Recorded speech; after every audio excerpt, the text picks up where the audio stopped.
how did you learn to do the voices? Well, you know, it's funny because people talk about being a voice actor, and I don't think of myself as being a voice actor really. Because what I loved was the puppetry, the puppeteering, right?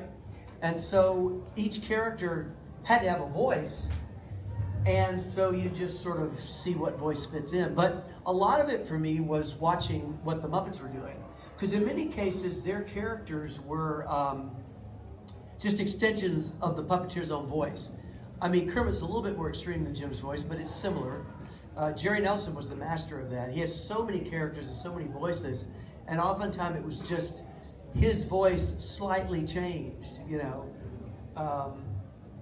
But it was less about learning it, and it was more about thinking about who the character was. What kind of character is he? What would he sound like? What are his... And a lot of it for me, I know with Wembley Fraggle, when I did Fraggle Rock,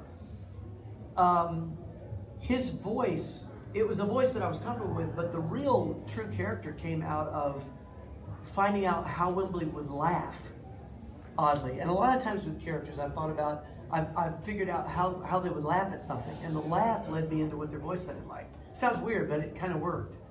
You know, yeah, Wembley was, he sounds a lot like Rizzo. Only Rizzo's got the New Yorkie kind of accent.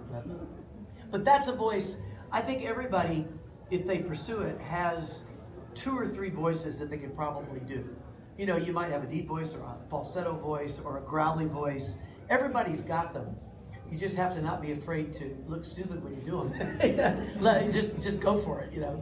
And sometimes they work, sometimes they don't.